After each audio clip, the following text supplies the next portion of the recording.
안녕하세요. 30대 초반의 나이로 이혼하게 된 여자입니다. 차라리 성격 문제라던가 아니면 남편이 저를 두고 바람이 났다던가 해서 이혼을 했으면 했지. 이렇게 가짜는 이유로 이혼까지 하게 될 줄은 생각도 못했습니다. 제가 정상이고 남편 포함한 시댁 식구들이 비정상 같은데 비정상 집단에서 저 혼자만 제정신이니 오히려 제가 비정상이 되더라고요. 남편 가족들이 이런 사람인 걸 결혼 전에 알았더라면 적어도 이혼 엿딱지를 달고 살게 되지는 않았을 텐데. 어떻게 사람을 이렇게 감쪽같이 속일 수가 있는지 정말 소름이 다 돋네요. 소개팅으로 만난 남편은 결혼 전 연애하던 시절에는 제 주변 사람들이 엄청 부러워할 만큼 저에게 지극정성인 사람이었어요. 저녁 먹은 게 좀 얹힌 것 같다는 제 전화에 편의점에서 소화제란 소화제는 종류별로 사다가 집 앞까지 찾아와 건네주던 그런 사람이었죠. 연애 시작했을 때만 해도 결혼 생각은 크게 없었는데 이렇게 매사에 진심이고 저한테 최선을 다하는 자상한 모습에 저도 조금씩 마음을 달리하게 되었죠. 사람 좋은 게 전부가 아니라는 걸 깨닫게 된 지금은 시간을 되돌려 과거로 갈 수만 있다면 그때의 제 자신을 뜯어말리고 싶네요. 아무튼 그렇게 남편과 연애하는 기간이 길어지면서 자연스럽게 결혼 이야기가 오가게 되었습니다. 결혼 이야기 나오고 남편 집에 인사를 드리러 갔던 적이 있는데 아직 상견례도 하기 전인데도 불구하고 시어머니는 당시에 저를 우리 며느리 하면서 엄청 잘해줬어요. 자상하고 사람 잘 챙겨주던 남편의 성격이 부모님으로부터 물려받은 거구나 생각을 했고 시월드는 저와는 거리가 먼 이야기라고만 생각했습니다. 처음 인사드리러 갔던 날에 남편의 가족관계에 대해서도 처음 알게 되었어요. 시댁에는 시어머니와 신우, 그리고 태어난 지 얼마 되지 않은 어린 조카 이렇게 셋이서만 살고 있었죠.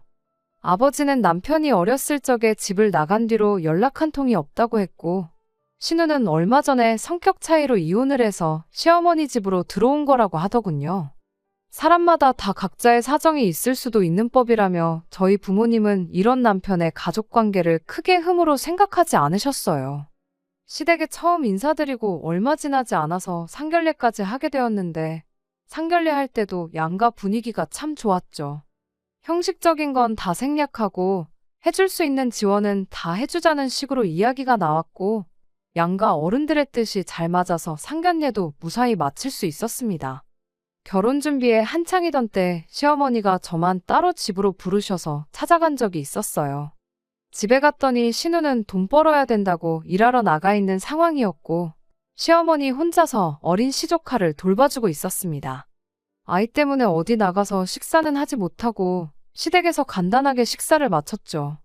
무슨 볼일이 있어서 저를 보자고 다 하셨나 싶었는데 식사 끝나고 나니 시어머니가 저를 신우가 쓰는 방으로 데려가더니 벼랑간 신우 옷장을 열고는 갖고 싶은 게 있으면 가져가라는 알 수 없는 소리를 하더군요. 난데없이 왜 그러시냐고 물었더니 시댁 처음 왔을 때도 그렇고 상견례 때도 그렇고 제가 들고 다니는 가방이나 옷이 다 별 볼 일 없는 브랜드였다며 그게 그렇게 신경이 쓰였다고 하더라고요. 청첩장 돌리고 그러면 친구들도 만나고 그래야 할 텐데 좋은 브랜드로 오시며 가방 하나쯤은 있어야 하지 않겠냐면서요. 당장 경제적인 문제로 새 거를 사줄 형편은 안 되지만 신우가 좋은 가방이며 좋은 옷이 많으니 마음에 드는 거 있으면 하나 몰래 가져가게 해주겠다고 하더군요. 저도 한참 명품 좋아하던 때가 있기는 했지만 그런 시기는 이미 지나버린 지 오래거든요. 들고 다니는 가방이나 옷이 명품인 것보다는 사람이 명품이 되는 게 더 좋다는 게 평소 제 생각이었어요. 그래서 저는 이런 거 필요 없다고 대답을 했지만 기어이 시어머니는 옷장 한 구석에서 누가 봐도 신우가 애지중지 제일 아끼는 것 같아 보이는 가방을 꺼내서 제 손에 쥐어주셨습니다. 당연히 저는 너무 부담스러워서 그날 저녁에 남편 만나서 당신이 신우한테 몰래 돌려주라고 부탁을 했어요. 그뿐만이 아니었어요. 그 후에도 시어머니가 계속해서 저한테 뭘 주려고 난리셨죠. 양가에서 아낌없이 지원을 해주겠다고는 이야기가 되었지만 되도록 저는 저랑 남편이 모아놓은 돈 안에서 해결하려고 했었거든요. 그런데 한 번은 당신이 살고 있는 집을 담보로 대출을 받아서 저희 결혼 자금에 보태주고 싶다는 말까지 꺼내셨어요. 정말 괜찮다고 몇 번을 거절했지만 시어머니를 말릴 수가 없었습니다. 그래도 집담보로 대출까지 받아가며 지원받는 건 아무리 생각해도 아니라고 생각했고 결국 시어머니가 국산 준중형차 한 대 뽑아주는 걸로 이야기를 마무리 짓고 말았습니다. 그렇게 저희는 결혼식을 올리게 되었고 저희 돈으로 전세를 구해 신혼살림을 차려 결혼 생활을 시작하게 되었습니다. 결혼 초반 몇 달까지만 해도 아무런 문제 없는 정상적인 결혼 생활이었어요. 이따금씩 시어머니가 부르면 시댁에 가서 밥 먹고 그러면서 시댁과 가까운 관계를 유지했어요. 신우 또한 말수가 적기는 했지만 늘 함께 자리에 같이 있었습니다.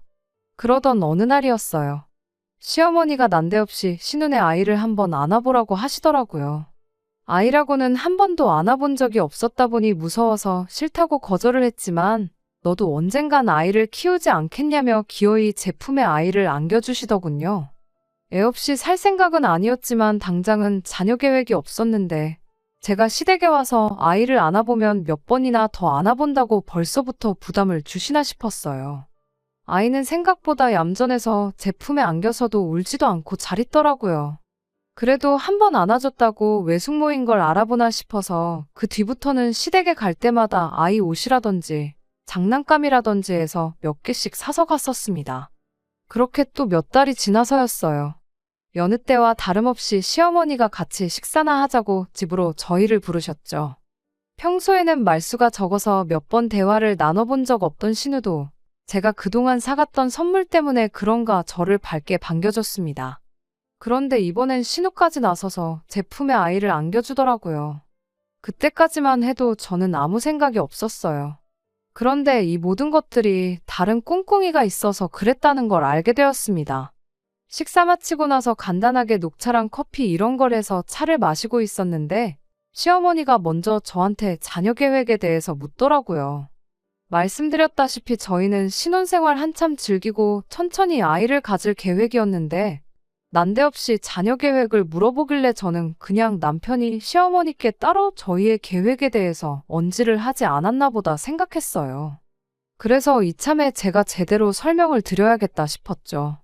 당장은 자녀 계획은 없고 일단 남편과 신혼생활을 즐기고 싶다고 말씀드렸어요. 가보고 싶었던 나라도 있고 한데 아이가 생기면 해외여행 다니기는 힘들어질 테니 최대한 천천히 가질 생각이라고요. 그런데 남편이 난데없이 거기다 대고 당장은 아니지만 슬슬 준비는 해야겠다고 제 말을 자르더라고요. 남편이 시댁에 따로 저희 계획에 대해서 이야기를 안 했던 게 혹시 시어머니한테는 이 사실을 비밀로 했어야 하는 건가 싶어서 당황스러웠습니다. 하지만 그런 건 당황축에도 끼지 못할 일이었어요. 시어머니가 난데없이 당신 인생사 이야기를 꺼내더라고요. 우리 바깥 양반이 처자식들 버려두고 집 나갔을 때 정말이지 너무 힘들었다면서요. 혼자 몸으로 애 키우고 살림까지 하느라 몸이 10개라도 부족한 상황이었다더라고요. 그때 도와줄 사람이 있었으면 참 좋았을 거다. 그랬다면 집안 형편도 지금보다 훨씬 나았을 거다 하면서 별의별 이야기를 다 꺼내더라고요. 시어머니가 장황한 연설을 대충 마무리 짓더니 그제서야 저한테 본론을 꺼내왔습니다. 당신이 혼자 몸으로 자식 둘 키워내고 돈도 벌어보고 다 해봐서 아는데 100번 생각해도 둘 중에 하나를 고를 수 있다면 단연코 애만 키우고 사는 게 훨씬 좋다면서 대뜸 저희 보고 신혼의 아이를 입양해서 키우면 어떻겠냐는 말을 꺼내는 겁니다. 힘들게 돈 버는 일은 당신 자식인 신우한테 시킬 테니 저는 편하게 직장 그만두고 집에서 애를 키우라는 거예요. 말도 안 되는 헛소리를 뭘 그렇게 온 정성을 다해서 하는가 싶었습니다. 세상에 살면서 상상조차 해본 적 없는 헛소리라 그 물음에 어떻게 대답을 해야 하는지 감히 상상도 안 되더라고요. 제가 어이가 없어서 좋다 싫다 대답도 안 하고 멍 때리고 있던 게 시어머니 눈에는 고민하는 것처럼 보였나 봐요. 아주 신우 애를 저에게 떠넘기려고 쐐기를 박더라고요. 10달 배불러 애 낳는 게 얼마나 고되고 힘든 일인 줄 아느냐. 그런데 신우애를 입양해서 키우면 그런 걱정일랑 할 필요도 없고 얼마나 좋느냐고요. 당신은 둘 다 해봤기에 그게 동시에 못할 짓인 걸 너무나도 잘 알고 있다고. 그런데 너네는 결혼했으니 둘이지 않냐. 그러니 한 명이 전담해서 애를 키울 수 있으니 얼마나 다행이냐며 백지장도 맞들면 낫다는데 가족끼리 서로 돕고 살아야 되는 거 아니냐면서 말이죠. 그 와중에 남편은 우리 조카가 그래도 외탁이라 얼마나 다행이냐면서 누가 봐도 우리 자식인 줄 알 거니 다른 사람 시선은 걱정할 거 없다고 지 엄마 말에 동조를 하는 겁니다. 여태까지 살아온 제 인생이 송두리째 무너지는 기분이었어요. 이 상황, 이 기분은 정말 겪어보지 않은 분은 절대 모를 겁니다. 야구방망이로 뒤통수를 한 대 맞은 것 마냥 아무 말도 나오지 않았어요. 어이가 없어서 멀뚱멀뚱 남편을 쳐다봤는데 남편은 눈치가 없는 건지 아니면 알고 그러는 건지 제 손을 붙잡더니 이 은혜는 평생 잊지 않겠다며 눈물까지 글썽이더라고요. 그때 퍼뜩 정신이 들더라고요. 평소에 말을 험하게 하지도 않는데 저도 모르게 꺼져 미친놈아 소리가 절로 나왔습니다. 잡고 있던 손도 뿌리쳐버리고 지금 다들 이게 뭐 하는 짓이냐고 제정신들이냐고 한마디 쏘아붙였어요. 그걸 물어본 제가 바보였죠. 이미 그런 부탁을 해오는 상황에 온 가족이 정신이 나갔다는 거나 마찬가지라는 소린데 그걸 굳이 물어보면서 확인까지 받을 필요가 없었으니까요. 저한테 뭘 기대했던 건지 모르지만 제가 이런 식으로 반응할 줄은 몰랐나 봐요. 난데없이 애를 걸고 넘어지더라고요. 애는 무슨 잘못이 있냐며 저보고 애가 불쌍하지도 않냐고 하는 겁니다. 애가 받고 자랄 사회의 눈초리를 생각해보라고 그런데도 도와주지 않을 거냐고 따지는데 기도 안 차더라고요. 신우가 뭐 저 때문에 이혼했냐고요. 애가 그렇게 걱정이 되었으면 이혼이나 하지 말던가 했어야 하는 거 아니냐고요. 그랬더니 신우가 나에 대해 뭘 안다고 짓거리냐며 화를 내더군요. 그래서 신우한테 그쪽은 나에 대해서 뭘 아는데 10달 배불러 낳은 애를 떠넘기냐고 한마디 해줬죠. 감정에 호소해도 안 되니 시어머니도 작전을 바꿔서 나오더라고요. 정확히 말하면 본색을 드러냈다고 하는 게 맞는 표현이겠네요. 내가 네 차도 사주고 명품 가방도 주고 그러지 않았냐더니 받아쳐먹을 거 다 받아쳐먹고 이제 와서 모르는 척하는 게 어딨냐고 저한테 성질을 부리기 시작했으니까요. 그 차가 뭐 저 혼자 타라고 사준 차도 아니고 그깟 차 없어도 아쉬운 건 제가 아니라 남편인 거 모르시냐고. 그리고 명품 가방도 새 거 사준 것도 아니고 신우가 들만큼 들던 거 저한테 주지 않았냐. 그리고 그 가방도 남편 통해서 일주일도 안 돼서 돌려드리지 않았냐. 그런데 왜 돌려준 것까지 제가 받아먹었다고 말은 하냐고 한마디 했습니다. 그런데 그 말이 끝나기 무섭게 신우가 저에서 남편으로 타겟을 바꾸더라고요. 남편 동공이 지진이 난 것 마냥 흔들리고 있었는데 알고 보니 남편이 제가 돌려준 가방을 신우한테 돌려준 게 아니라 자기 선에서 알아서 중고시장에 팔아넘기고 중간에서 돈을 가로챈 모양입니다. 차도 그렇고 가방도 그렇고 그걸 빌미로 결혼 전부터 나한테 애를 떠넘길 생각으로 잘해줬는가 본데 이제 보니 내가 받아먹은 건 한 개도 없고 이 중에서 제일 득본 건 다른 사람이 아니라 어머님네 아들인 것 같아 보인다고요. 차라리 잘 됐다고 이참에 신우네 애는 어머님 아들 밑으로 입양을 시키던지 말던지 하라고 했어요. 그리고 아드님도 어머님 곁으로 반품시켜주겠다 했죠. 그러면 어머님 말대로 한 명이 나가서 돈 벌고 한 명이 집에서 애 키우면 되는 거 아니냐고. 백지장도 맞들면 낫다고 하지 않았냐. 가족끼리 서로 도와주며 사는 이상적인 그림이 나오겠다고 한껏 비웃어주며 자리에서 일어났습니다. 밖으로 나오는데 이런 제 반응은 생각도 못한 건지 어머님은 물론이고 신우랑 남편도 자리에 멍하니 앉아있더라고요. 더러운 꼴 그만 보고 싶어서 발걸음을 재촉하니 저먼치서 남편이 저를 붙잡으러 쫓아오는 겁니다. 거기서 사과를 해왔어도 이혼에 대해 여전히 심각하게 고민했을 텐데 남편이 가족들 앞에서 뭐 하는 짓이냐, 미쳤냐 하면서 성질을 내더라고요.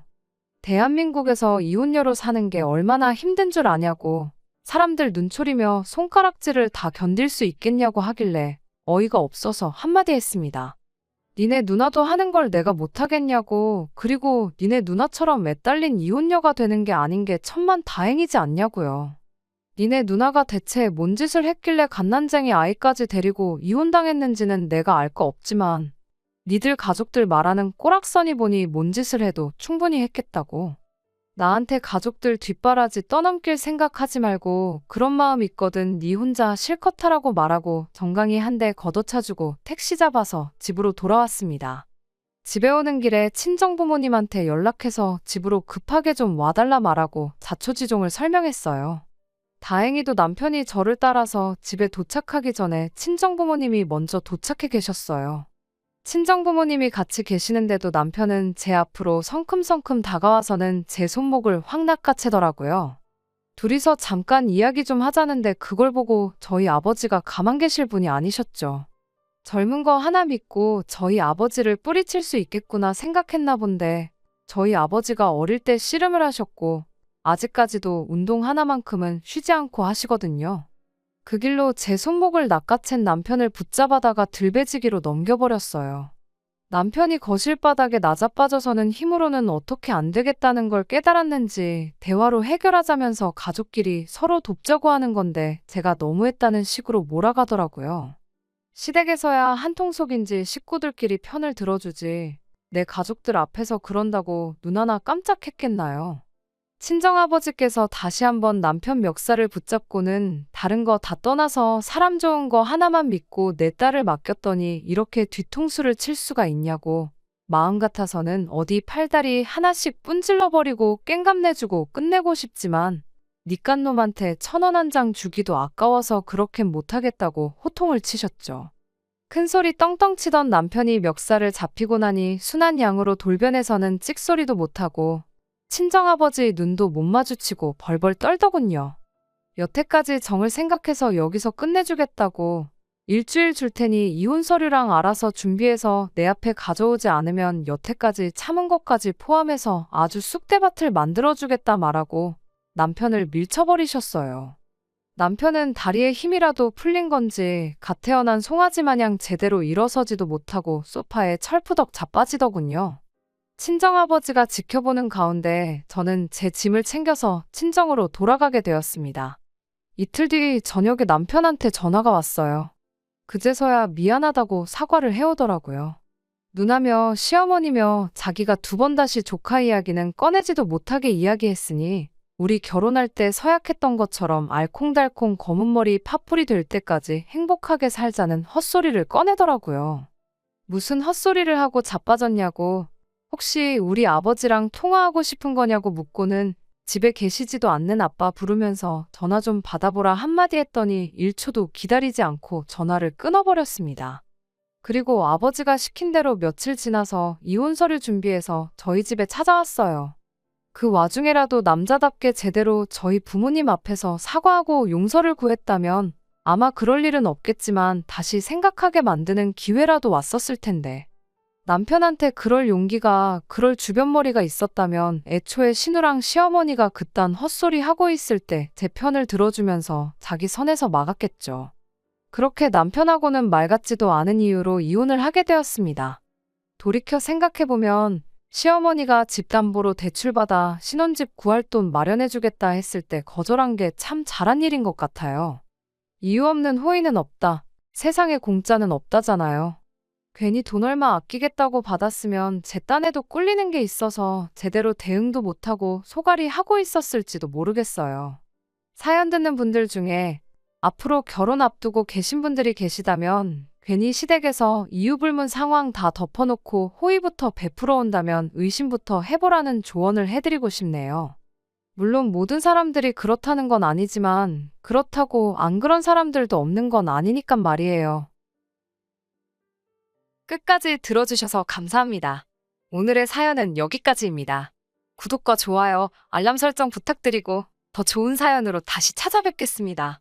감사합니다.